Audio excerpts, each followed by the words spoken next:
Vázquez, el magíster Aldo Montini, al licenciado Jorge Castanuevense, al ingeniero César Scholler y al licenciado Juan Moriega. Les agradezco a todos, los invito a formar parte de estos nuestros objetivos, que no se necesita nada más que las ganas y compartir estos objetivos que creamos esenciales y fundamentales para poder transitar conscientes de que el aporte de todos nos llevará a una misión con más crecimiento y con mayor desarrollo.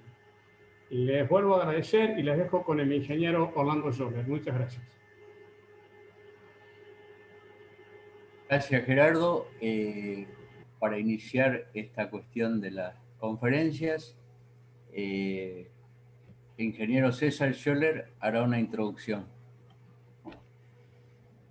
Buenas tardes, soy el ingeniero César Rubén Scholler, soy docente de la Cátedra de Sistemas Administrativos de la Facultad de Ciencias Económicas de la Universidad Nacional de Misiones. Y en este ciclo de conferencias que viene entregando el Movimiento Industrial Misionero, hemos sido invitados los integrantes de la universidad para aportar el punto de vista universitario en la mirada industrial de la provincia de Misiones, sus condiciones, sus potencialidades y las herramientas que están disponibles para el desarrollo industrial. Sobre esa base hemos armado un temario que lo van a desarrollar los anteriormente nombrados, y podemos enumerar las condiciones generales que son necesarias para el desarrollo de las zonas industriales, la correlación entre la economía nacional y la industria como basamento para el desarrollo industrial. Esto tiene que ver en cuanto cualquier desarrollo que nosotros pretendamos en la provincia de Misiones tiene que tener un correlato con las decisiones que se toman a nivel nacional, sobre todo en el rumbo económico. Por otro lado, también se suma el potencial que podemos tener y desarrollar en relación con el Mercosur, una privilegiada ubicación que tenemos en la provincia para activar mucho el comercio y todo lo que es la potencialidad que tenemos con un mega país como es Brasil. Sobre todo, bueno, Mercosur tiene una amplitud mayor, pero sobre todo Brasil. El estado de capacitación y condiciones de la oferta laboral, porque cuando hay desarrollo industrial empieza a haber necesidad de personal capacitado. Sobre eso va a hablar sobre todo el contador Jorge Castuariense, él es agente estatal del Ministerio de Trabajo. Y por último, el licenciado Moriena va a exponer las herramientas que hay disponibles para que los emprendedores que tienen la inquietud, que tienen la posibilidad de hacer una inversión y desarrollar emprendimientos industriales acá en la provincia de Misiones, ocupen todas las herramientas que tenemos vinculación los universitarios para brindar a toda esa amplia gama de gente que necesita tener una estructuración que haga perdurar su organización empresarial. Sin más de mi parte, porque hay mucho por desarrollar, voy a pasarle la palabra al doctor Juan Dip. Él va a desarrollar ya la primera parte de todos estos temas. Muchas gracias y le queda la palabra entonces al doctor Dip. Bueno, muchas gracias, Rubén. Buenas tardes a todos. Como dijo Rubén, yo le voy a dar desde una mirada académica lo que yo considero los procesos de industrialización de forma exitosa. Yo hice una breve presentación porque tengo 20 minutitos, después así les queda también algo de lo que presente y lo puedan compartir con todos los asistentes. Así que si me dan permiso para compartir la pantalla, le agradezco. Sí, compartir y nomás está autorizado. Perfecto, gracias. Y abajo ahí. creo que tenés para compartir. Sí, ahí está, muy bien. Perfecto, Gracias. se ve perfecto. Bueno, vamos a comenzar primero, digamos, lo que yo considero de qué depende esta industrialización exitosa, ¿no? Lo que yo preparé al final de cada una de estas 4 filminas que están acá son preguntas para que veamos que los procesos de industrialización en Argentina digamos, han sido bastante complicados, pero como digo, siempre uno tiene que pensar en todo lo que puede generar desde uno mismo para poder aportar en lo que vaya decidiendo la economía en sí, porque vamos a ver que dentro de todos estos factores, además de lo económico, está mucho lo institucional y obviamente también la parte educativa. Bueno, el primero, que la industrialización es un producto clave en el proceso de cualquier desarrollo económico. Sí, generalmente las industrializaciones exitosas, además de tener dentro de este proceso incluidas condiciones iniciales económicas, también depende mucho de la dotación de los factores, es decir, qué cantidad de maquinarias, qué cantidad de personal capacitado tenemos, pero otras características también que tienen que ver con la demografía y la geografía. Por eso vamos a ver que los desarrollos industriales en Argentina se han dado de distintas maneras y en distintas áreas y en distintos sectores. Yo acá lo que me voy a concentrar, como me había pedido Rubén, son en estas variables que muchas veces no dependen de nuestra geografía o demografía, sino de la decisión que tienen los que formulan las políticas públicas, que es, digamos, a lo que me invitaron a charlar. Vamos a ver que las variables que uno puede controlar o que controlan, ¿no es cierto?, los formuladores de política, y cuando digo formuladores de políticas, pensemos en el gobierno y en todos los gobiernos, municipales, provinciales y nacionales. Yo me voy a enfocar principalmente en aquellas variables que nosotros, o ustedes mejor dicho, porque yo no soy industrial, por ahí no podemos manejarlas, ¿sí? Pero que sí las pueden controlar los que toman las decisiones políticas y nosotros los que tenemos que hacer de política económica, ¿no? Y lo que tenemos que hacer es adaptarnos a lo que va sucediendo. Por eso al final le voy a ir dejando algunas preguntitas y si hay dudas me van preguntando. Primero, vamos a ver que para que, digamos, exista un proceso de industrialización exitosa, tiene que haber una promoción de inversiones, tanto de la parte pública y de la parte privada, y también hay que promover la educación de la mano de obra, ¿sí? Que eso, digamos, es algo sumamente interesante, hay mucho trabajo hecho sobre eso, que, digamos, lo vamos a desarrollar también un poco. Segundo, la gestión de la apertura comercial y el capital. Esto tiene que ver con algo que todos los días nos levantamos los diarios y vemos, que es el tipo de cambio, ¿no? El tipo de cambio real.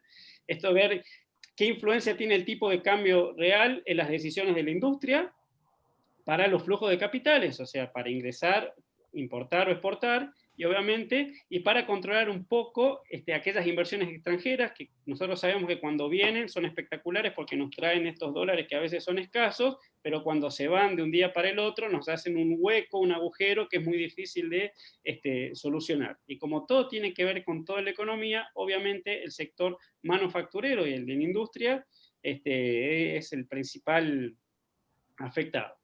El tercer punto, digamos, para esta industrialización exitosa que vamos a analizar es el desarrollo del sector financiero, que cada vez está aportando más al desarrollo de las industrias, especialmente en esto lo que se considera la industria 4.0, con todos los procesos de innovación que están viniendo a la par, ¿no es cierto?, de lo que uno conocía antes como la industria dura, donde trabajaba solamente el capital y la mano de obra, sino que esta industria 4.0 viene a incorporarle todos estos procesos de innovación, que por eso está muy bueno que hayan incluido a Juanjo Moriena para que les cuente qué herramientas tenemos desde la facultad para aportar en este proceso. Y por último, algo sumamente difícil que tienen nuestras economías latinoamericanas e inclusive la Argentina, que es tratar de promover la estabilidad macroeconómica y lo institucional. Entonces yo voy a ir primero por estos 4 puntitos, uno por uno, y ustedes me van preguntando, y les voy contando también qué variables nosotros miramos, para que si ustedes alguna vez leen dentro de los diarios, en algunos informes, sepa de qué están hablando cuando hablamos de inversión y ciertas, digamos, otras variables de capital humano y demás. Yo la traté de escribir de una manera para que sé que hay, digamos, de muchos rubros, puedan medianamente entender. Cuando hablamos de inversión o observamos el nivel de inversión, concentramos siempre en esta formación bruta de capital fijo, que es privado y público, comparado con el Producto Bruto Interno. Esta formación bruta de capital no es nada más que una representación de una variación de activos fijos, es decir, todo lo que uno ha comprado menos lo que ha vendido, ese resultado es cuánta inversión ha realizado durante el año, ¿no? Durante un periodo. Se espera que cuando uno tenga mayores inversiones, es decir, cuando esta variación o esta formación bruta de capital sea mucho mayor, esto promueva, obviamente, la industrialización por dos vías. Al estimular lo que nosotros conocemos como demanda agregada, es decir, digamos, a que se requiera cada vez más productos, y, por otro lado, también impulsar todas las capacidades productivas. ¿Por qué? Porque cuando uno tiene ciertos niveles de demanda, a veces no puede dar respuesta con lo que ya tiene de stock de maquinarias y de capital humano, entonces tiene que ver cómo reordena esa maquinaria o cómo reordena el personal que tiene para poder, digamos, dar origen a este incremento en la demanda. Obviamente que varias de las teorías de crecimiento han puesto mucho hincapié en el papel del capital humano. Nosotros, ¿cómo medimos o cómo podemos observar el capital humano dentro de la industria? Es a través de los promedios de año de educación de la fuerza laboral. Por eso muchas veces acá es primordial las capacitaciones que se le da al personal. Hay muchas industrias que son mano de obra intensiva, es decir, que requieren mucha mano de obra, y muchas veces la mano de obra que se utiliza requiere muy poca capacitación, pero a medida que estos procesos de industrialización van avanzando, la educación se torna fundamental. Es decir, la capacitación del personal comienza a ser como algo intrínseco y como un deber, ¿no? Dentro de las industrias, porque si no, otras industrias o nuestros propios competidores, al tener más personal educado, va a hacer que nosotros nos vayamos hacia atrás, es decir, retrotrayendo, en vez de poder avanzar. Por eso hay algunas preguntas que yo quiero hacer, digamos, sobre esta inversión en educación, para que vayamos pensando. Primero, si existe una promoción de inversión sostenible en el país. Esto es como para que nosotros vayamos haciendo un pequeño semáforo, ¿sí? De poniendo entre rojo, verde, para que veamos qué posibilidades de ir pensando en un proceso de industrialización, que siempre son procesos de largo plazo, obviamente, que requieren mucho esfuerzo de muchos sectores, pero en algún momento tenemos que decidir a dar ese paso. Entonces, primero, tenemos que pensar si existe una promoción de inversión sostenible en el país. Segundo, ¿cómo promocionan los gobiernos regionales tanto las inversiones domésticas como las extranjeras? ¿Qué nivel de educación tienen nuestros trabajadores? Y si nosotros desde las industrias estamos promoviendo la capacitación continua de los mismos, ¿sí?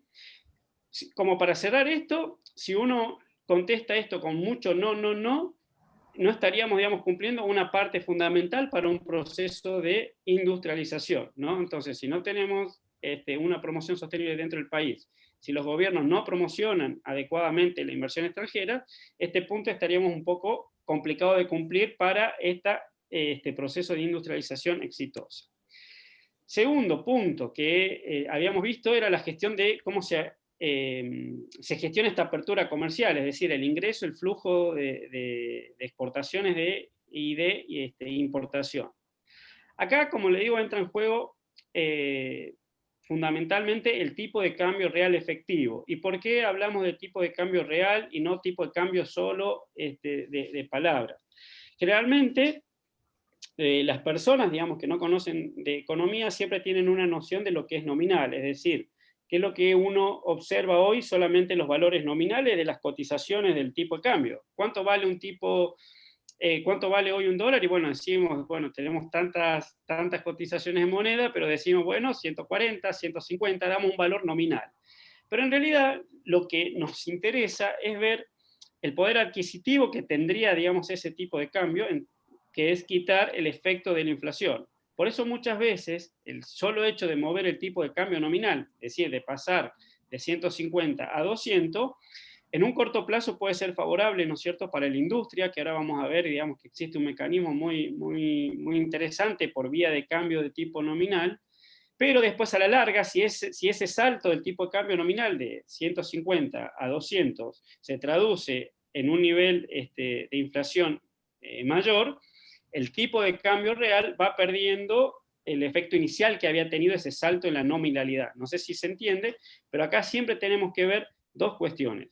Que un tipo de cambio, digamos, real no solamente sea competitivo, sino que sea estable, es decir, que nos permita a nosotros tener una noción de cuánto se puede ir moviendo este tipo de cambio nominal, ¿no?, o real, para que uno pueda realizar decisiones o toma decisiones de inversión. Porque imagínense que si uno no sabe cuánto va a valer un tipo de cambio acá a 3 meses, a 6 meses, la pregunta es, por ejemplo, ¿qué tecnología estoy dispuesto a adquirir si no sé cuánto va a valer dentro de poco la moneda? Y por el otro lado, muchas veces hay una insistencia en aumentar, digamos, el tipo de cambio del dólar, digamos, de la moneda, es decir, inducir a una devaluación, porque si bien es cierto que genera, ¿no es cierto?, que nuestros productos sean mucho más baratos en el mundo, está comprobado que no solamente una devaluación es el camino exitoso para una industrialización, sino que tenemos otras cuestiones que siempre hay que tener en cuenta, no solamente el tipo de cambio. Porque recuerden que cuando uno quiere incorporar tecnología y viene de afuera, en presencia de una devaluación se hace mucho más difícil, ¿sí? Entonces esa combinación, ese tipo de cambio estable y competitivo, siempre tiene que darse este tipo de análisis. O sea, no solo pensar que uno es competitivo con que devalúe la moneda, sino que tenemos que ser competitivos en nuestros procesos de producción, en la forma en que nosotros educamos a los trabajadores, y obviamente en hacer algo distinto a lo que hace el resto de mejor manera. Que por ahí la gente de administración sabe mucho más que yo, que bueno, soy del palo de la economía. Segundo, un tipo de cambio, digamos, competitivo, esto es muy interesante, siempre va a proteger más al sector manufacturero nacional naciente, es decir, que estas industrias que recién están aflorando, que podemos hacer un análisis dentro de la provincia, y tenemos muchas industrias nacientes. Si uno ve la parte de peces, por ejemplo, ¿no?, de la cría de peces, esa es una industria, digamos, muy naciente que todavía... ¿Perdón? ¿Alguna pregunta? Y me avisan cualquier cosa del tiempo, ¿sí? Si uno va pensando, digamos, en estas industrias que están naciendo, este tipo de cambio competitivo siempre es mucho más importante que, por ejemplo, ponerle cierto tipo de aranceles. Pensemos, por ejemplo, en el almidón de mandioca, ¿no?, que muchas veces podríamos considerar que sea como una industria naciente, donde Misiones tiene la posta dentro de toda la provincia. Entonces por ahí a ellos sí les favorece un tipo de cambio que sea más competitivo, más que una idea de aranceles o de prohibición de importación. Pero bueno, eso hay que ir viendo, ¿no es cierto?, en cada sector.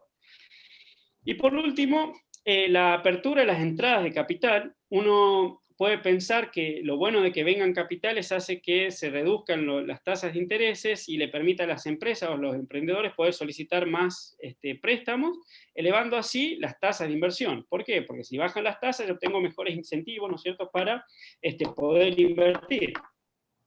Pero muchas veces esta liberación del capital sin ningún control ha llevado a una mayor volatilidad y una inestabilidad económica. Nosotros, digamos, tenemos procesos de este tipo muy recientes, 2015, y obviamente parte del también 2018, 2017, 2018, donde vemos que cuando los capitales se reinvierten, digamos, complican toda la existencia y obviamente terminamos afectados ustedes, la industria, vía un ajuste del tipo de cambio, ¿no? Y muchas de otras cuestiones de que se cortan los créditos o las tasas aumentan de tal manera para que no se produzca esta salida de capitales, que a veces los créditos son muy difíciles de llegar a lograrse o obtenerlos, ¿no?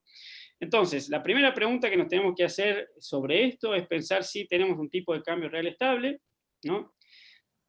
Lo otro, que creo que es digamos, muy importante, si es el único factor que me va a permitir a mí ser más competitivo, que obviamente la respuesta es no, que esto siempre lo tienen que tener en cuenta. Y primero, digamos, si existen controles al ingreso y al egreso de capitales que sean efectivos.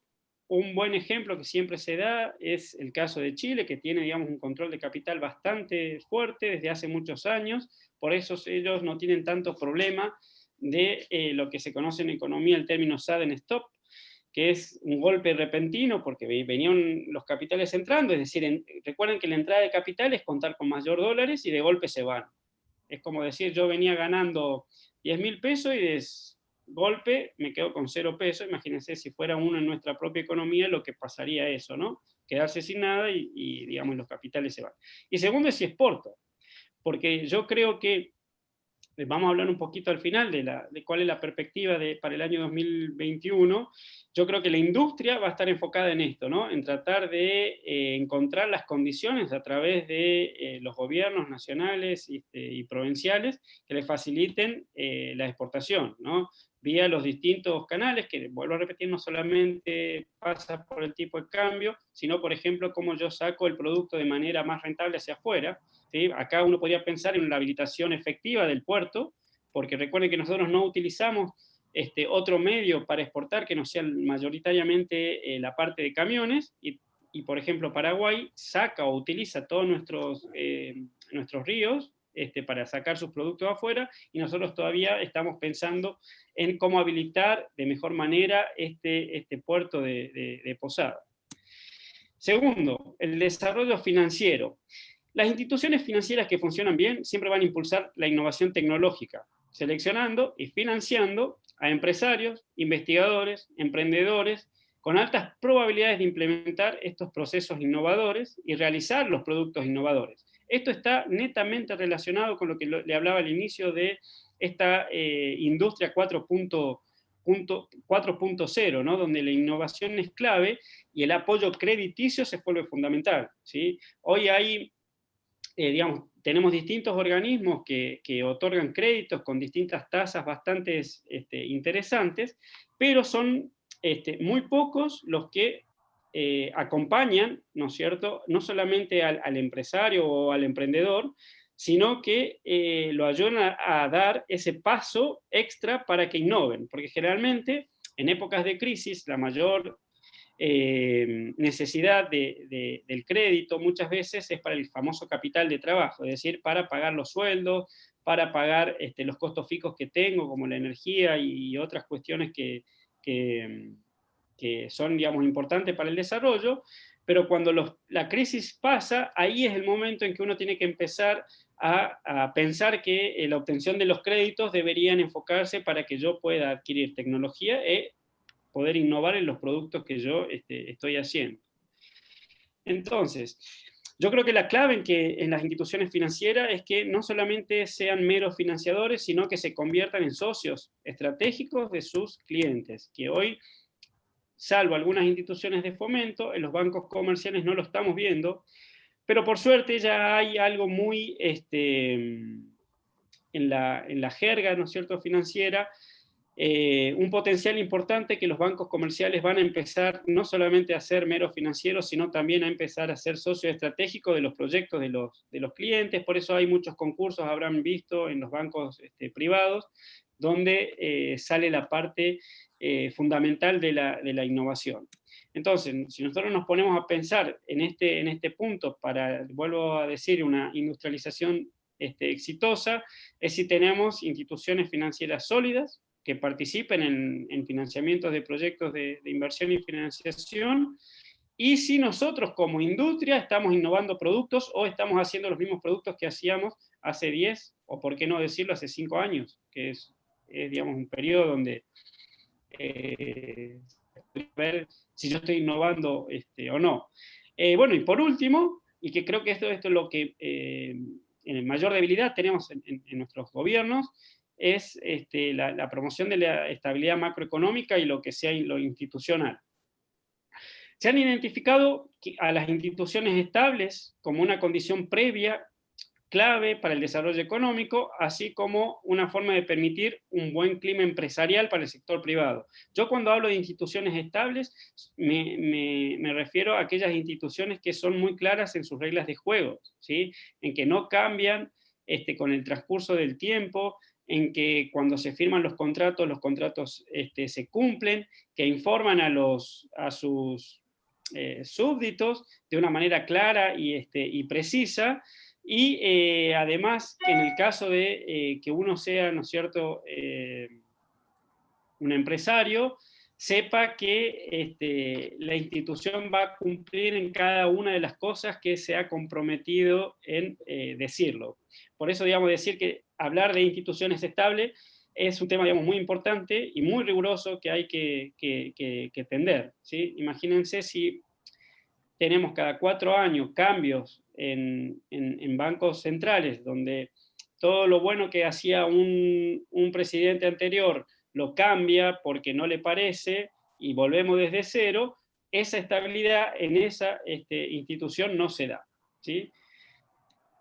Entonces, la idea siempre de esto, de los gobiernos fuertes, y vuelvo a repetir, no solamente de los gobiernos nacionales, sino estamos hablando de todos, fuerte y estable, puede asegurar la implementación exitosa de un plan a largo plazo y es necesario para promover, ¿no es cierto?, el desarrollo de todas las industrias y especialmente de las nuevas industrias, y más en provincias como la nuestra, que somos una provincia muy joven. Eso tampoco no hay que olvidarse nunca, ¿no? Que si uno compara Misiones con Tucumán, que son medianamente parecidas, digamos, en densidad poblacional, en la parte que habíamos hablado de geografía, hay una diferencia sustancial en años, ¿sí?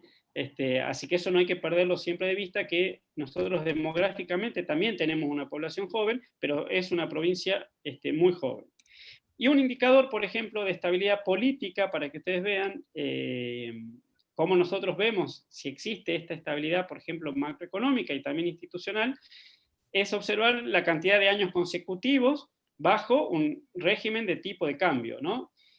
Sucesivas devaluaciones implican cierta inestabilidad. Entonces, observemos qué es lo que nos está pasando desde 2014, 2015, 2016, 2017, 2018 y 2019 con estas sucesivas devaluaciones. O sea, esto está implicando cierto nivel de estabilidad que si uno quiere buscar la industrialización es muy complicado desde este punto de vista.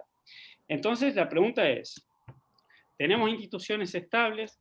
¿Cuál es el desafío de nuestros gobiernos para fortalecer, digamos, las instituciones? Yo hasta acá es como que le di, digamos, un panorama medio, si uno hace y responde, digamos, estas preguntitas, todas serían no, no, no, pero con eso yo quería demostrarles que los procesos de industrialización requieren, digamos, de mucho esfuerzo de todos los actores, que son muy difíciles, y que nuestra economía tiene, digamos, vaivenes, que en esos vaivenes hay muchas industrias que han salido favorecidas en un tiempo, pero también hay industrias que han desaparecido, y creo que las que han quedado son las que han podido aplicar, por ejemplo, algo de algunas cuestiones que yo estoy planteando acá y que han sido propias de las mismas industrias, ya sea la innovación, la educación, digamos, capacitación al personal, o han podido innovar en sus productos para no desaparecer.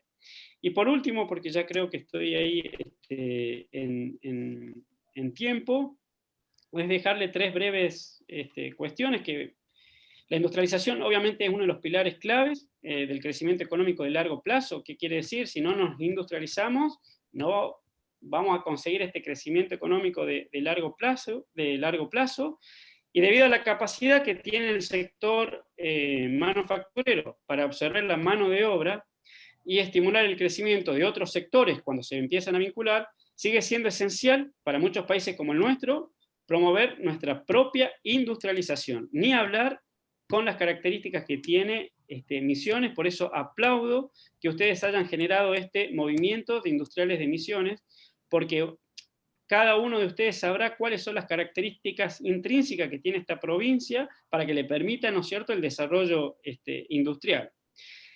Si bien lo anterior parecería todo un poco medio gris de aspectos, les comento que la mayoría de las consultoras que están trabajando en el tema, en la recuperación industrial, ellos coinciden que para el año 2021 la recuperación va a ser del tipo B, es decir, que de llegar, digamos, hasta el fondo, hacer una pronta recuperación, digamos, muy rápido, y obviamente teniendo en cuenta ciertos factores como el avance de la pandemia que tanto obviamente afectó, ¿no?, al país, y obviamente toda esta estabilidad que pueda venir de parte del tipo de cambio, acuerdos con el Fondo Monetario Internacional, una devaluación que no implique cuestiones de inflación importante, pero lo bueno es que para la industria en sí, la mayoría pronostica un tipo de recuperación de tipo B, que tratemos de que esa B, que sería la parte del ascenso, sea lo más prolongada posible y que no se llegue en los próximos años al techo, porque uno sabe que cuando llega al techo comienza a bajar. Bueno, eso es todo. Como siempre digo, hay que tener un poco, digamos, también de voluntad y no se olviden el papel fundamental que tiene la universidad dentro del ámbito de la industrialización. Me quedan, creo que 2 minutitos más, puede ser. Y es, digamos, para comentarle que cuando uno observa las mejores universidades alrededor del mundo, digamos, este es un trabajo reciente que hice y que lo pude, digamos, publicar, uno ve que las mejores universidades, ¿sí? Este es un análisis de 818 universidades en el mundo, las mejores son aquellas que tienen como indicador la coparticipación de investigadores que forman parte de dichas universidades con investigadores de las industrias, ¿sí? Si uno ve dentro de la proporción de lo que aporta ese indicador a los rankings de las universidades, es uno de los mayores. Por eso yo celebro, la verdad, y agradezco, ya que está la invitación del profesor Montini y de todo, digamos, el equipo de Rubén y obviamente de las asociaciones industriales, que hayan pensado en la universidad como para empezar, y en nuestra facultad primordialmente, como para empezar a hacer estos intercambios que para mí son enriquecedores. Ustedes nos muestran, digamos, la práctica de lo que nosotros a veces vemos en la teoría, así que aplaudo este intercambio. Muchas gracias a todos. Si hay preguntas, obviamente podemos hacerla al final o cuando lo solicite.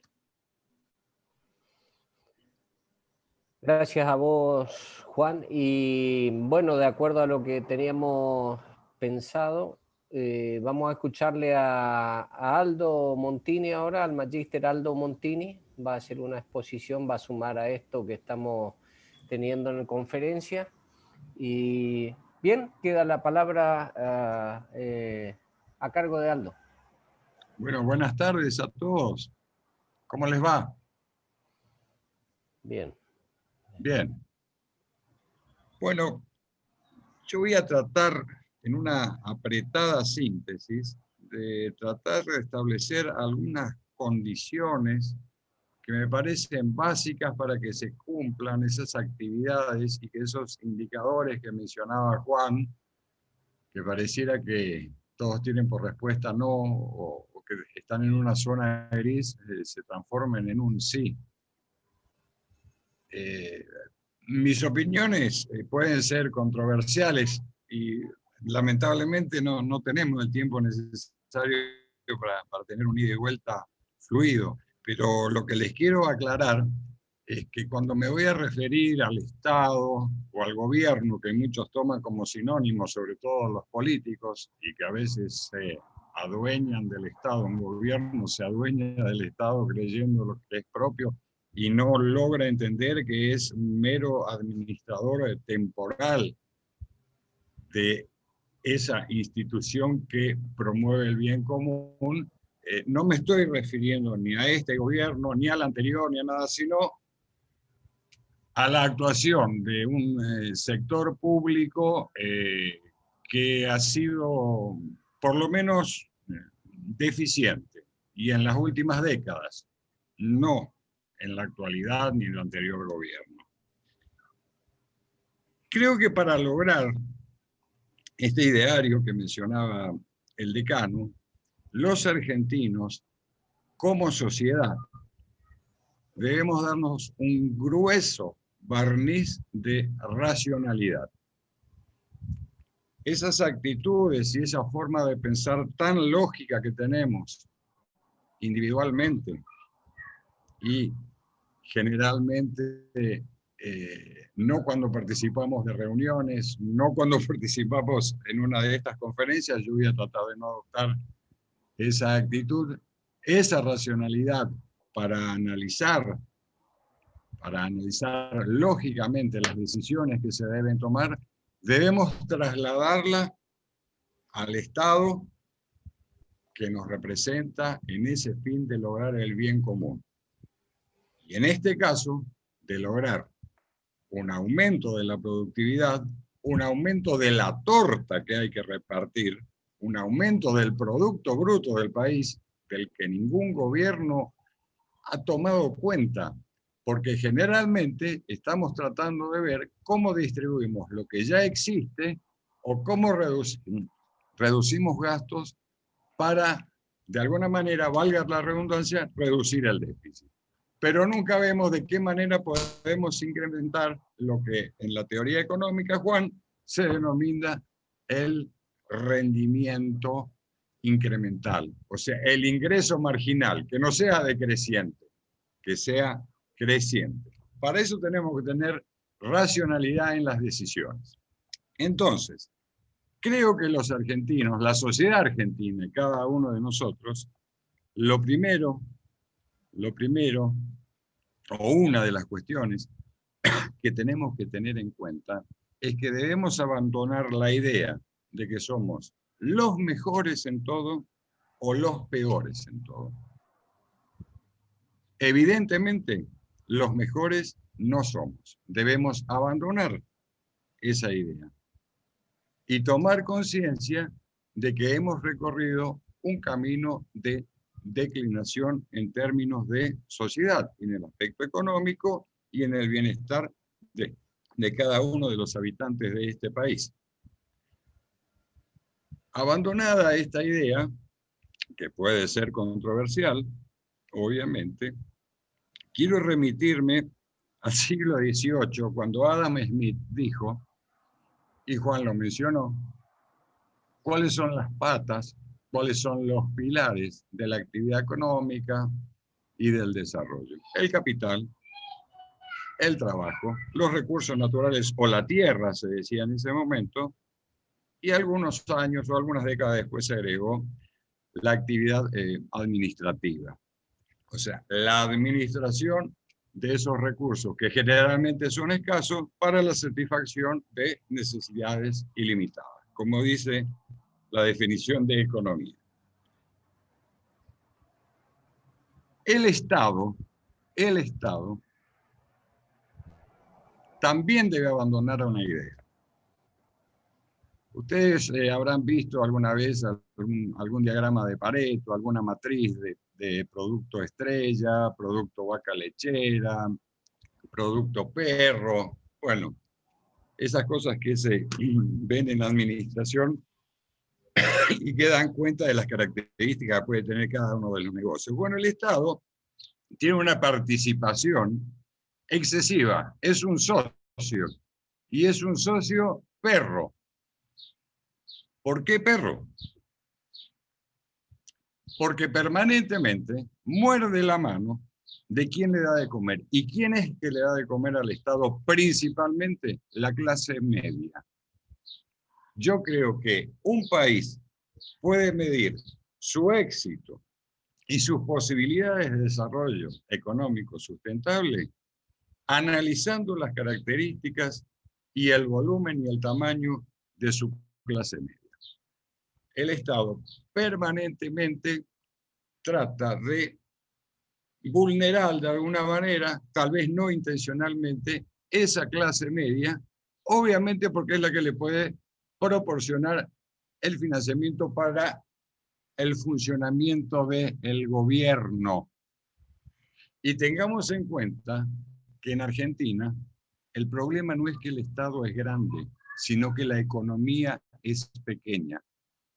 Creo que el Estado en Argentina no se puede achicar más, digamos, en términos demográficos, tal vez algunos gastos puedan dejar de hacerse o lograr que sean más eficientes, pero allí no está la solución. Lo que tenemos que lograr es que el Producto Bruto sea mayor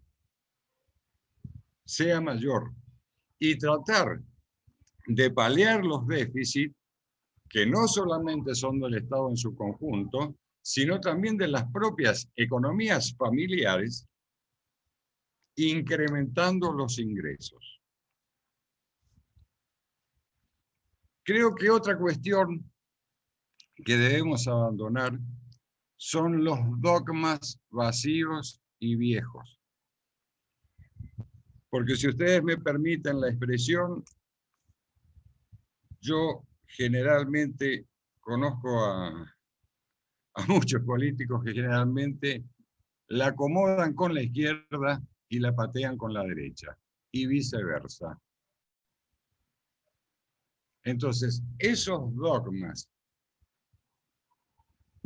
discursos, relatos, cuando digo relato no vaya a creer que me refiero a la crítica que le hace el anterior gobierno a este, sino relatos del anterior gobierno, de este y de los sucesivos anteriores que existieron, que son vacíos e irracionales y que solamente abarcan la solución de tal vez una coyuntura política o eleccionaria, no nos van a dar la solución.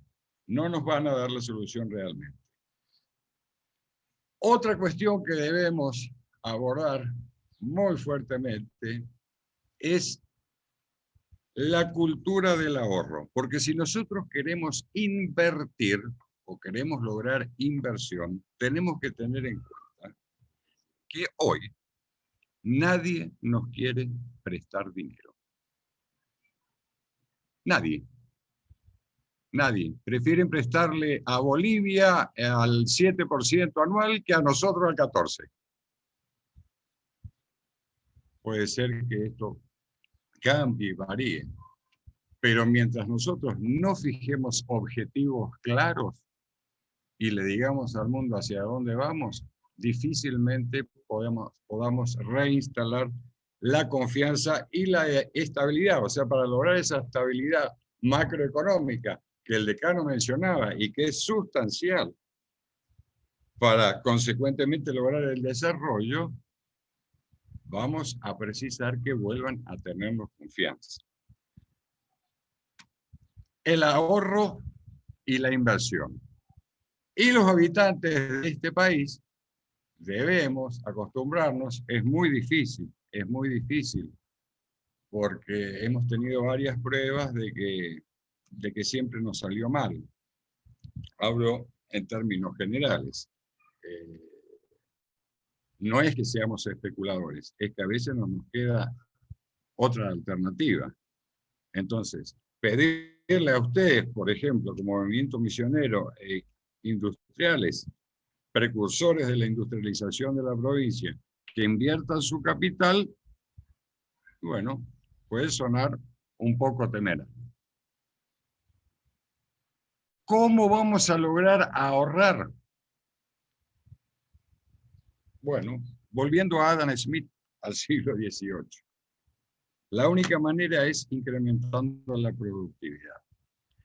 Y si nosotros queremos lograr un incremento de la productividad, cambiando de nivel de escala del gasto, o sea, si yo tengo un empleado o si yo mismo trabajo 8 horas, ¿sí? Y gano X, y por trabajar 10 horas quiero cobrar Y o ganar Y, que es mayor que X, estoy en lo mismo.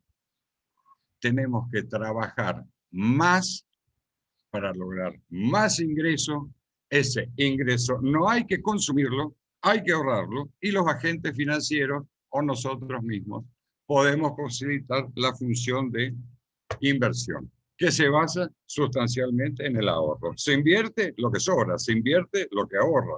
Lo que se consume no se invierte. ¿Hay alguna pregunta hasta acá? En esta, creo que controvertida charla que le estoy dando. Bien.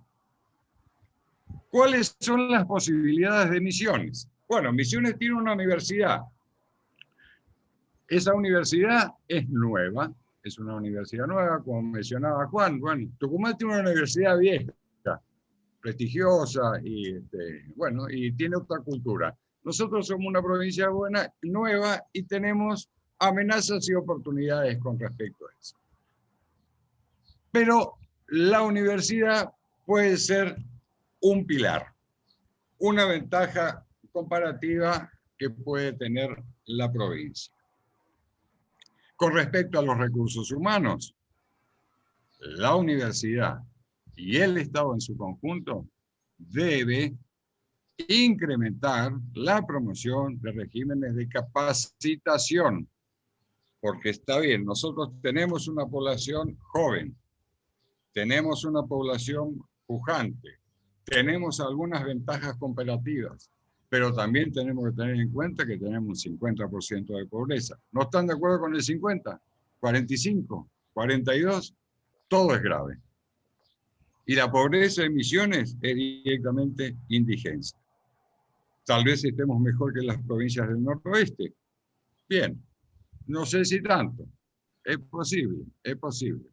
Aquí hay vegetación y entonces la pobreza se ve menos porque el paisaje atempera y suaviza esa situación. Pero la provincia es una provincia pobre. A ver, yo le quisiera hacer una pregunta que le quería hacer al decano hoy. ¿El PBI de la provincia es mayor a su consumo o no? Bueno, ahí entramos, digamos, en una fuerte discusión, porque sí. Las provincias hoy lamentablemente no están calculando, ¿no es cierto?, el producto geográfico, que sería ese, y lo hacen a través de una estimación, a través de facturación. Entonces, si por ahí es, digamos, complicado decir, bueno, sí, el consumo es mayor al PBI, pero si uno lo piensa, digamos, en términos generales, en lo que se va dando, es sumamente importante el componente de consumo dentro de los productos geográficos de cada una de las provincias. Correcto. Entonces, hacemos tablas, consumimos lo mismo que producimos, ¿sí? Bueno, consumimos lo mismo que producimos, hay gente que no está consumiendo lo que debería consumir, que son los pobres, tienen derecho a consumir un poco más, tienen derecho los bebés y los menores de comer un poco más, de tomar un poco más de leche, ¿sí? De esa manera vamos a mejorar la población y su capacidad cerebral para mañana tener un salto cultural también. Bueno, entonces no podemos ahorrar. Si consumimos lo mismo que producimos, no hay ahorro, no hay inversión geográfica interna nuestra. ¿Cuál es la manera? Mayor cantidad de trabajo. Aumentar la productividad al mismo costo. Aumentar la cantidad del ingreso y no subir el costo. Hay soluciones simples, ¿no? Recursos naturales en la provincia de Misiones existen. Nosotros podemos tener ganadería, podemos tener industria frigorífica, tenemos la industria sin chimenea, turismo, podemos producir miel de abeja, podemos producir productos naturales, palmitos, e industrializar y agregar valor, o sea, industrialización de los alimentos. Tenemos amplia capacidad. Tenemos el almidón de mandioca, bueno, está bien. Pero también, Juan, abriendo un diálogo contigo, tenemos que tener en cuenta que ese producto bruto geográfico está compuesto por una alta participación del sector forestal, que es más o menos parecido al sector minero. O sea, no distribuye nada, no derrama. Si vamos a la teoría de los liberales, dije que hay que abandonar el dogma, Pero la teoría de los liberales del efecto derrame, bueno, el sector forestal, que es el principal colector de Producto Bruto en la provincia de Misiones, derrama muy poco. Y está subsidiado con crédito y está subsidiado con una tasa de ingreso bruto bajísima, que se mantiene en el tiempo. La economía, que me corrija, bueno, economista hay uno solo acá, pero bueno, que me corrijan los economistas. La economía es como el agua, o sea, va a buscar su curso natural. Usted puede redireccionar el agua, usted puede establecer diques, esos diques tienen que ser racionales, esos diques tienen que promover el desarrollo, no tienen que provocar una inundación. Entonces, el mercado interno de nuestra provincia, con ese índice de pobreza existente, no es muy amplio. Entonces, la radicación de industrias en la provincia de Misiones necesariamente tiene que venir de una política activa del Estado. Es muy necesaria esa política activa del Estado que genere una ley de promoción industrial. Esa ley de promoción industrial puede darse con capacitación de la mano de obra, y lo primero que se nos va a ocurrir a todos siempre es una rebaja en los impuestos, ¿no? O sea, bueno, promoción como rebájeme los impuestos. Perdón, tomo mate en vez de un vaso de agua. Yo soy misionero, autóctono, así que con esto me voy a hidratar un poquito. Bien. Cuando hablo de promoción, ya les dije algunas cosas. La fiscal. La rebaja de impuestos, o la tan mentada y renombrada reforma fiscal que todos los gobiernos que administran esporádicamente el Estado hacen y enuncian, no tiene que venir de la mano solamente de la rebaja, sino de un cambio de paradigma total. La recaudación, y bueno, y después sí tiene que haber un efecto de redistribución en la coparticipación que existe, la coparticipación federal, para cubrir las economías regionales que no puedan sustentarse por sí solas. Pero primordialmente, debería cambiarse la visión y la forma de actuar en cuanto a la recaudación.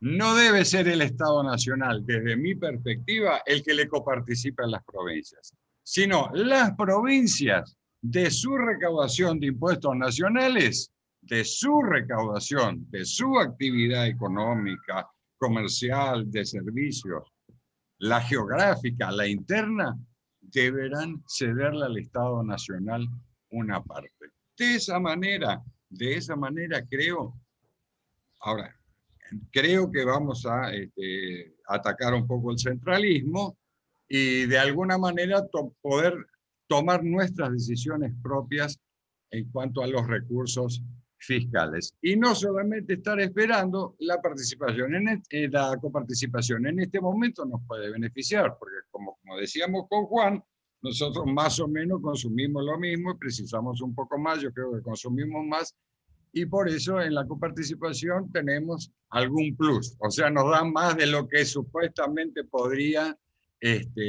correspondernos. Pero si nosotros cambiamos el paradigma de la recaudación, vamos a poder administrar nuestros recursos en forma racional,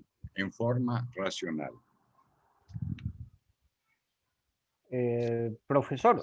Sí, ¿me fui ya? ¿Fui de tiempo? No, no sé cómo decirle, siendo cuidadoso, pero el tiempo es un tirano que, no sé, podíamos ir redondeando la idea. Bueno, le redondeo. Gracias. Le redondeo. Le dije con respecto a la actitud colectiva de los argentinos algunas cuestiones que me parecen fundamentales.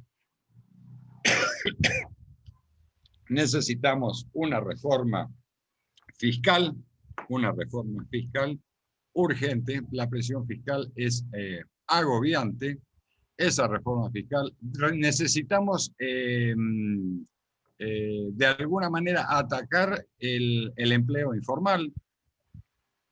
Para eso tenemos que aumentar la base, redistribuir y necesitamos bajar los impuestos.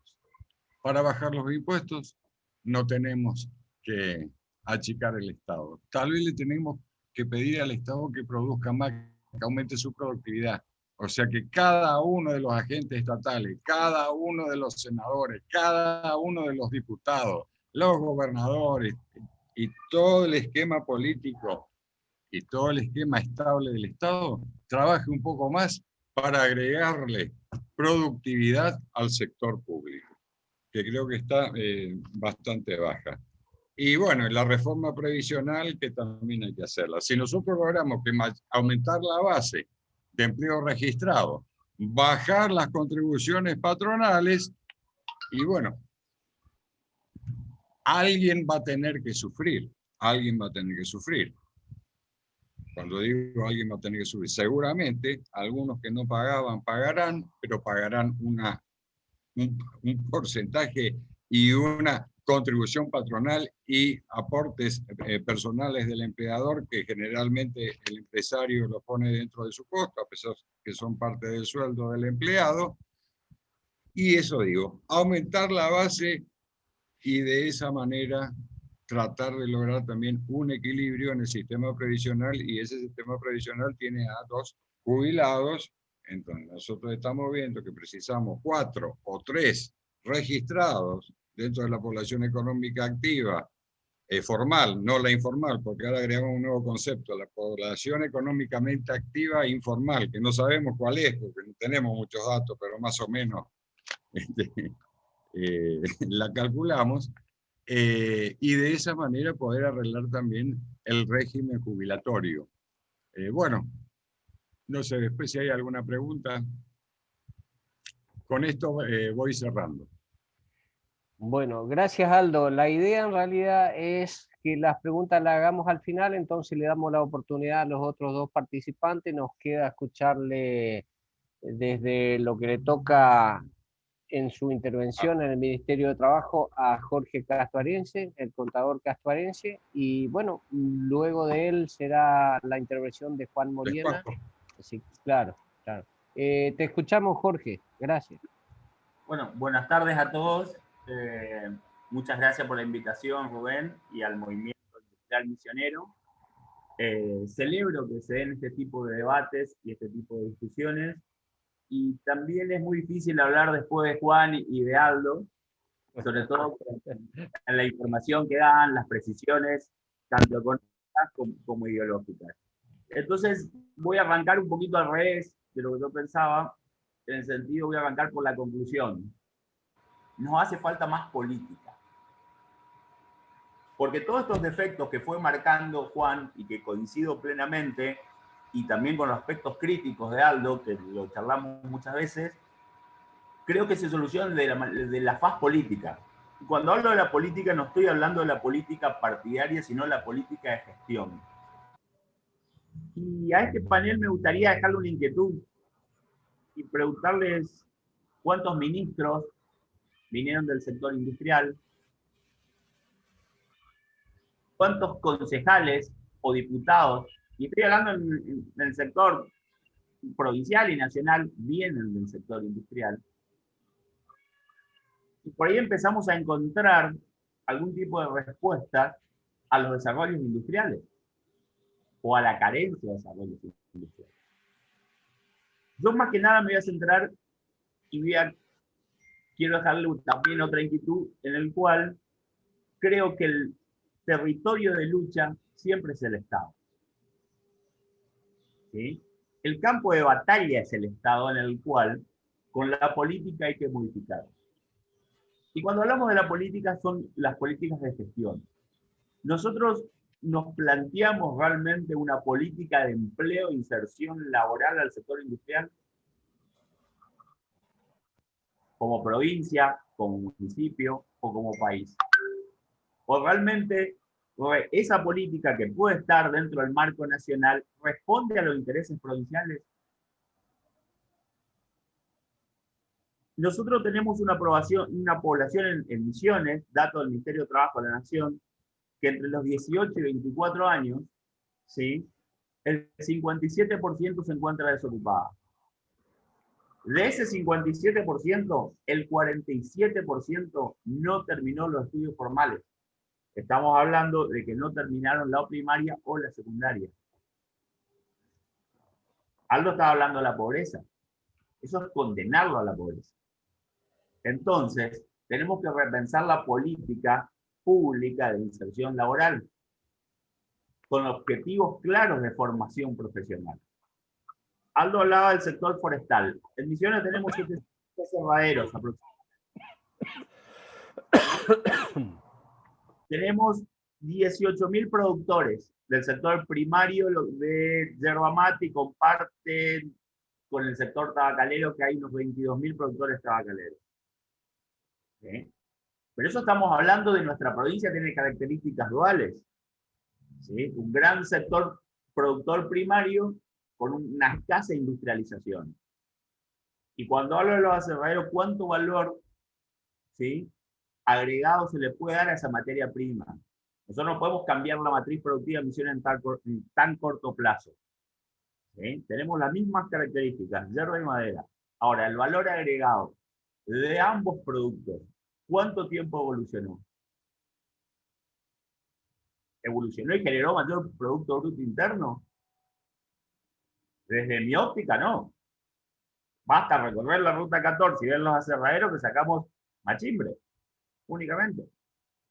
Y el paquete de yerba es el mismo paquete producido, quizá con mejor tecnología en el secado y en el envasado, de 50 o 60 o 70 años atrás. Entonces, la característica de Misiones es que nosotros tenemos un sector industrial tradicional y quizá no se generaron otro tipo de políticas públicas para evolucionar la industria hacia otras ramas de la industria. ¿Sí? Estamos lejos de los centros de consumo, ¿sí?, y es impensado pensar en la industria textil en Misiones con las características de asimetrías que tenemos tanto con Brasil y Paraguay.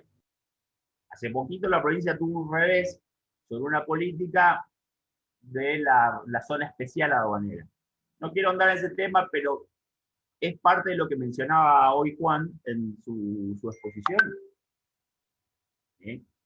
Y vuelvo a tomar la política pública de empleo y a volver a repetir, el territorio de lucha es el Estado, en el cual los movimientos industriales, los movimientos, las cámaras empresariales, tienen que reclamar la adecuada política de empleo necesaria para ese desarrollo.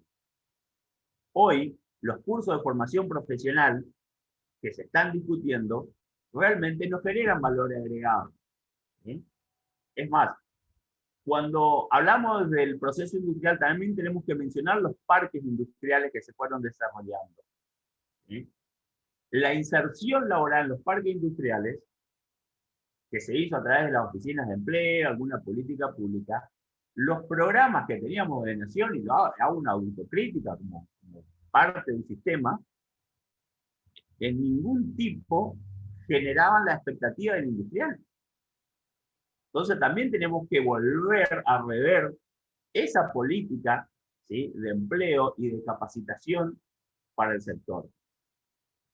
Hoy, los programas de empleo requieren, ¿sí?, de la crítica del sector industrial y requieren también de la voluntad de cambio de las economías regionales. Existen programas y existen financiamientos, pero creo que están mal utilizados. Y voy a comentar una anécdota personal, si me permite un minuto, Rubén. Tenemos el programa de crédito fiscal, ¿sí? Que hay un programa de crédito fiscal tanto el Ministerio de Trabajo como el Ministerio de Producción. Misiones es una provincia que subocupa las partidas presupuestarias. Lo promocionamos y muchas veces la inserción laboral puede venir a través de esos programas. De inserción, de adecuación, ¿sí?, de los predios industriales. Y ahí hay un poco de desarrollo. Y ahí también puede ser de parte del Estado, pero también pobre desarrollo de parte de las cámaras empresariales. Tucumán, y nuestro decano de esa provincia, es la mejor provincia en este programa del Ministerio de Trabajo de la Nación. Siempre los tucumanos se llevan todo, ¿no? Seguramente hay una política agresiva en Tucumán sobre estos programas. Y así podría mencionar 4 o 5 programas que están con financiamiento actual para la inserción de jóvenes en el proceso industrial. Entonces, a modo de conclusión, para no robar más tiempo, Rubén, creo que sí tenemos que reclamar de los sectores al Estado, ¿sí? Y sentarnos en las mesas de discusiones. Porque si no, ¿cómo se revierte esto? Seguimos trayendo los enlatados de Buenos Aires. Vuelvo a decir la cifra. Jóvenes, 18 a 24 años, 57% desocupados. De ese 57, el 47 no terminó la educación formal. ¿Eh? ¿Y lo vamos a mandar a estudiar la secundaria? Pero tendría que tener una calificación y una formación profesional de inserción laboral real.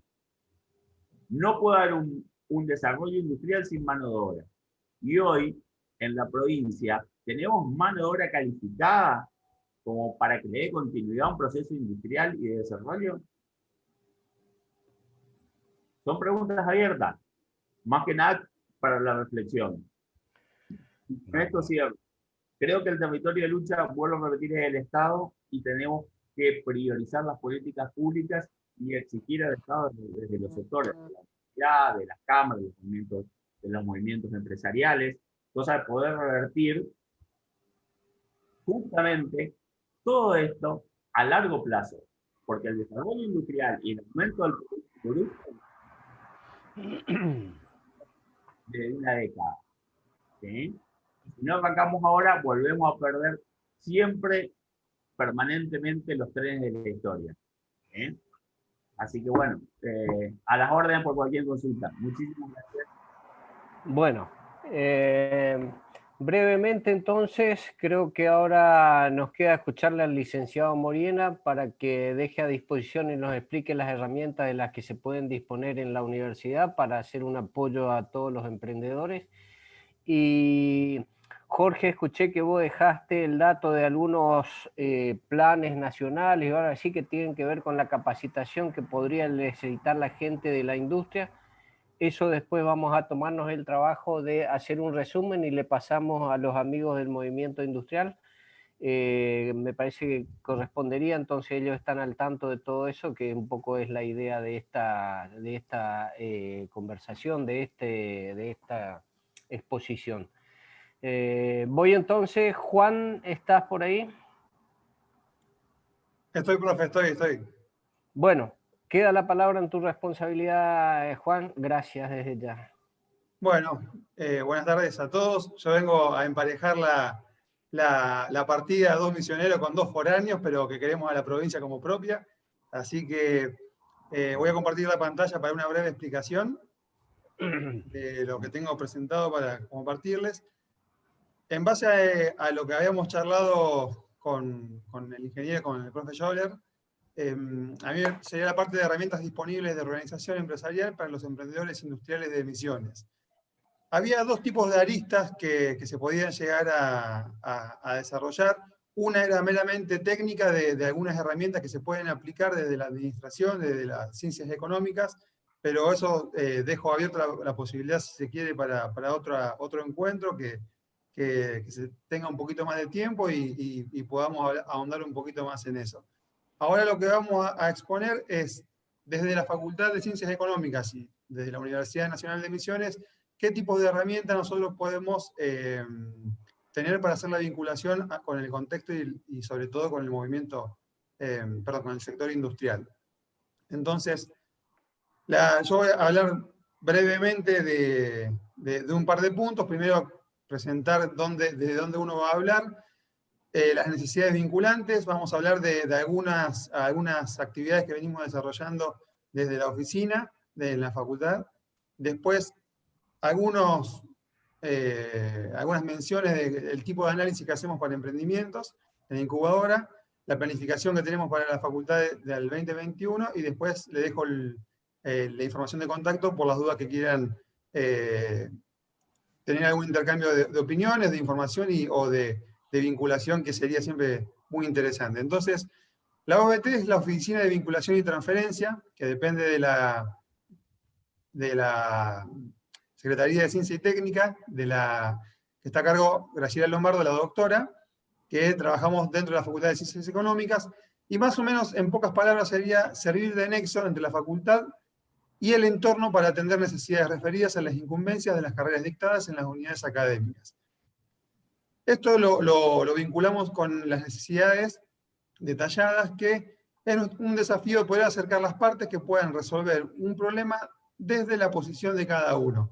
¿Esto qué quiere decir? Nosotros, desde la facultad, no tratar de invadir el sector empírico, el sector industrial que tanto conocen cada emprendedor, cada empresario, sino ver desde nuestro lugar, desde la universidad o desde la facultad, cómo podemos brindarle un valor agregado, ya que han estado mencionando esa palabra, para que puedan aumentar la productividad, para que podamos desarrollar todo el potencial que uno tiene como emprendedor cada vez que se lo propone. Entonces, el desafío, en otras palabras, sería, nosotros desde la facultad muchas veces uno se queda en la parte teórica, en estudiar, en investigar, en tratar de hacer vinculaciones, pero sin tener un impacto real en la vida económica de la provincia. Entonces, pero uno cree desde la facultad muchas veces que las necesidades son totalmente abstractas, o no podemos llegar a entender cuáles son aquellas cuestiones que podemos mejorar desde nuestro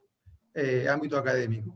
Y desde la parte privada, muchas veces dicen, bueno, ¿cómo me puede ayudar la Facultad de Ciencias Económicas? O sea, y las necesidades son vinculantes, ¿por qué? Porque estamos mucho más cerca de lo que en realidad uno cree. Entonces, agradezco la invitación a poder participar de la charla para acercar a la facultad al sector industrial, al movimiento y a todas las personas interesadas, para poder desarrollar vínculos y poder traccionar un poquito en conjunto para poder potenciarlo.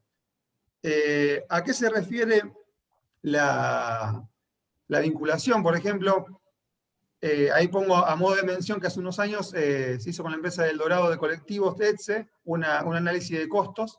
Entonces, ¿la facultad puede hacer asesoramiento a las empresas? Sí, puede, y ese es el fin de la oficina de vinculación, que ya tanto las cámaras, los clústeres o empresas en particular quieran tener algún asesoramiento que tenga afinidad con las ciencias económicas, nosotros estamos dispuestos, es más, y estamos interesados en poder brindarles las herramientas que tenemos disponibles para poder gestionar cada vez de mejor manera. Y ahí menciono el modelo de la triple hélice, que quiere decir el Estado, los centros de conocimiento, las universidades y el sector privado. Cómo cada una de las tres partes se autorrelaciona. ¿Por qué? Porque el Estado financia a través de las universidades públicas la gestión de conocimiento. La gestión de conocimiento debe ser transferida al sector privado, y este sector privado, al verse beneficiado de esta transferencia de conocimiento, de tecnología, va, a través del pago de impuestos, va a retribuirle al Estado, y ahí se genera, o se tendría que generar, un círculo virtuoso para que podamos todos ir ganando en esta interrelación. Después, lo que decía de Incubas. Incubas es la incubadora de base social de emprendimientos productivos, está a cargo de la licenciada Silvia Gastelars, y desde ahí nosotros, este año hasta la pandemia, que desgraciadamente nos hizo reprogramar todo, atendíamos, por ejemplo, emprendimientos que querían ser financiados a través del Fondo de Crédito de Misiones. Entonces se nos derivaba a la incubadora y hacíamos una serie de plan de negocios, de análisis de organización, que después lo vamos a hablar en breve, y después se creó la red de incubadoras. ¿Por qué traigo a colación la red de incubadoras de empresas de la provincia de Misiones? ¿Por qué? Porque son instituciones, son organismos de distinta especificación. Entonces, por ejemplo, tenemos las de base social, de emprendimientos productivos de la Facultad de Ciencias Económicas, tenemos las del Parque Industrial de la ciudad de Posadas, tenemos la incubadora que funciona en Turismo. Entonces, se puede, a través de un contacto, podemos hacer la vinculación con aquella incubadora que se ajuste de mejor manera al perfil de cada necesidad de los emprendedores. Después tenemos Incunam, que es un proyecto que se presentó la semana pasada y se presentó a nivel nacional. Ojalá, espero que podamos salir ganadores y poder desarrollar una red de incubadoras dentro de la Universidad Nacional de Misiones, con perfiles bien específicos dentro de la Facultad de Ciencias Económicas, la Facultad de Ingeniería y la Facultad de Ciencias Forestales de El Dorado. Después, el análisis de incubas, que lo que nosotros hacemos es, lo primero que determinamos es la determinación del mercado objetivo, a dónde uno va a apuntar, qué tipo de emprendimiento quiere generar, qué tipo de valor agregado dentro de la industria y dentro de qué cadena de valor va a trabajar para producir ese valor agregado. Después, lo que es imperativo estructural es la organización. O sea, que no nos quede como un cuello de botella para la producción respecto a la demanda, que no nos quede chica la estructura que tengamos y que no nos quede muy grande para seguir pagando costos muy altos. Entonces, que esos costos nos terminen sacando del mercado. Y sobre todo después el análisis económico y financiero del proyecto, que es indispensable para tener una perdurabilidad dentro del mercado que uno elija, ya sea local, ya sea provincial, nacional o internacional. Como acompaño en la opinión de que esto es muy bueno que podamos desarrollar este tipo de charlas, porque Misiones está en el corazón del Mercosur y tenemos gigantes, al gigante de Brasil, tenemos a Paraguay, a Uruguay no a mucho más kilómetros, entonces tenemos otros países como Bolivia, tenemos Chile también, entonces tenemos un potencial de logística muy grande que tendremos que saber aprovecharlo de cara al futuro. Después, quisiera mencionar pero muy brevemente la planificación que tenemos desde la Facultad de Ciencias Económicas, que es la formalización del PATEC, que es el Parque de Apoyo Técnico Económicas, que ahí dentro van a trabajar la incubadora, queremos generar la usina de ideas de proyectos, escuelas de emprendedores, queremos hacer cursos y capacitaciones específicas que sirvan a necesidades latentes, reales. Entonces no queremos salir al mercado a ofrecer cursos que poco tengan que ver con la realidad. Entonces ahí viene la vinculación con cámaras, organismos y empresas para que ustedes sean desde el sector industrial, desde el movimiento, sean quienes nos guíen, nos pongan el faro hacia dónde tenemos que apuntar las necesidades de capacitación, a dónde tenemos que generar ese valor agregado desde la universidad. Después también el Observatorio Económico, que está ahí Juan como fundador del observatorio en la facultad. Y después el tema de la extensión universitaria. Tanto hay cátedras que se dedican a hacer vinculaciones con empresas e ir con estudiantes hacia el campo de batalla, como decía Jorge, para poder ver y hacer pequeños cambios que no por pequeños no son importantes, pero siempre el primer paso es el más difícil en hacer. Y este tipo de vinculaciones yo creo que es muy importante. Y sobre todo me gustaría ya cerrar esta breve presentación con una frase que me encanta de Atahualpa Yupanqui, que dice que para el que mira sin ver, la tierra es tierra nomás. Entonces, vinculémonos, miremos al sector industrial, no tanto como el sector industrial, sino como el gran corazón del valor agregado, porque si seguimos produciendo materia prima y la sacamos afuera y traemos como productos elaborados, seguimos con esa secuencia de los espejitos de colores que históricamente no trae otra cosa que no sea el retraso de la productividad. Entonces, les dejo la información de contacto, nos van a encontrar en la Facultad de Ciencias Económicas, ahí dentro de la facultad, en la oficina. La dirección de correo electrónico es obt@fcunam.edu.ar y las redes sociales que tenemos, hoy tenemos operativas, la de incubas.fce, tanto en Instagram y en Facebook, y después tenemos la OBT que está en proceso, que lo queremos hacer el lanzamiento para el año que viene con todas estas actividades que estuve mencionando. Espero no haberme sido muy extenso, no haberme trabado mucho y que se haya sido lo más claro posible. Les agradezco la participación. Bueno, Creo que la óptica de la universidad está un poco volcada a la conferencia esta que pudimos armarla entre todos los integrantes y quedamos a disposición de las dudas que puedan surgir. En tiempo nos excedimos un poco de lo que normalmente estamos, pero bueno, eso hace un poco al fragor de la conferencia. Si alguien tiene alguna consulta, este es el momento y que lo indique a quien quiere orientar la pregunta de los que estuvieron en exposición. Entonces vamos a quedar un rato disponible para eso. Bueno. Si están armando las preguntas, o sea, yo hay una pregunta que me quedé un poco con ganas de hacerle a Aldo, y es si brevemente me puede explicar el tema de la productividad, el ahorro con la inversión. Si bien parece de manual, pero estaría bueno que eso quede bien, la parte conceptual bien clara. Entonces, ¿sos tan amable, Aldo?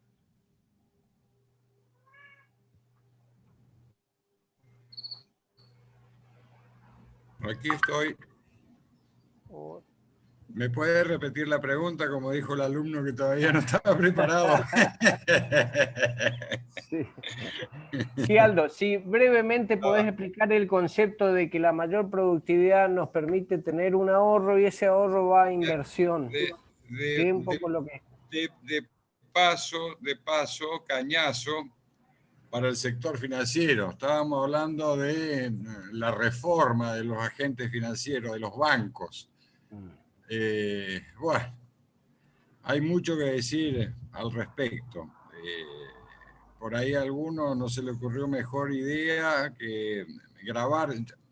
Yo entiendo que la riqueza debe ser grabada y que debe haber un efecto redistribución en la economía y en toda sociedad, pero los parámetros que tiene Argentina realmente son inaceptables. O sea, ustedes tienen, vamos, para no tomar Alemania o Inglaterra o Estados Unidos o China, bueno, vamos a tomar un país como Italia, que es más o menos parecido a nosotros, ¿no? Nosotros nos parecemos mucho a los tanos, ¿no?